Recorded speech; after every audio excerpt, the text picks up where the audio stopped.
Welcome everyone to UTA Planetarium's weekly night sky. My name is Jim Bader and I'm going to be your guide through the sky this week. These videos are designed to help you identify and see what's up at night.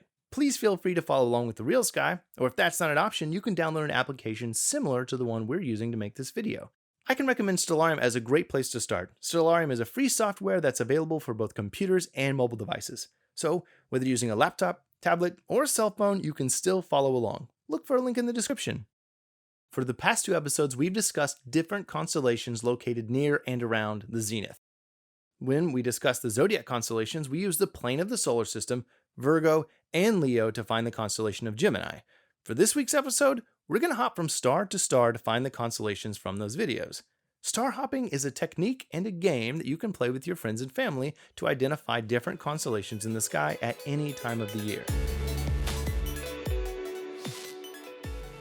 Today, we will be looking at the sky on May 22nd at around 9:30 p.m., but we can use star hopping to find the constellations we're talking about today from April through June. To start star hopping, we are going to find the Big Dipper. Now, the Big Dipper has 7 of the brightest stars in the sky, so it should be easy to find. When thinking of constellations, many people think of the Big Dipper, but the Big Dipper is not actually a constellation. It's what we call an asterism. The internationally accepted 88 constellations were selected by astronomers from around the world. An asterism, on the other hand, is a little more general than that. A fantastic example of this is the constellation Ursa Major. It's not too difficult to find most of the stars in the Big Bear. However, looking for just the brightest stars and giving that smaller group a name is an easier and more natural process. In the US, we call it the Big Dipper, but it goes by many names all over the world. As a takeaway, an asterism is often a group of stars that can be a part of or pieces from other unrelated constellations. Looking at the Big Dipper, we are going to focus on the handle. You'll notice that the handle looks a little curved. A curved line can also be called an arc, so using this idea, we can make an arc to Arcturus, the star we discussed in last week's video. Now, Arcturus is located in Boötes. Boötes has many asterisms located within it.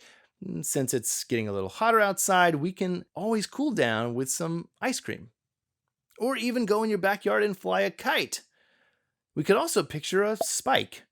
To find the next star, we are going to spike to the star named Spica. Spica is a part of the constellation of Virgo the Maiden. Or the giant sock. Or even a giant slug. As we discuss more constellations, you'll notice that most of them look nothing like their names and descriptions. When these constellations were named, people used their imagination and have different stories about each of these in the sky. The next constellation, however, looks a little more like what it's supposed to be.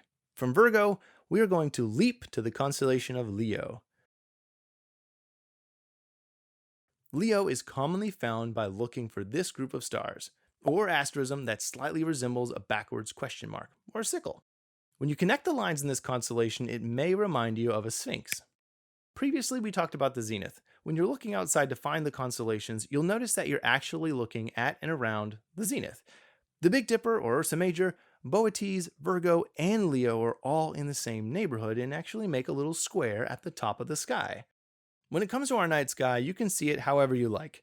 You can make your own asterisms like a hot dog or a hamburger and share it with your family and friends. Thanks for watching this episode of Weekly Night Sky. We hope that you'll be able to start identifying the constellations in your backyard.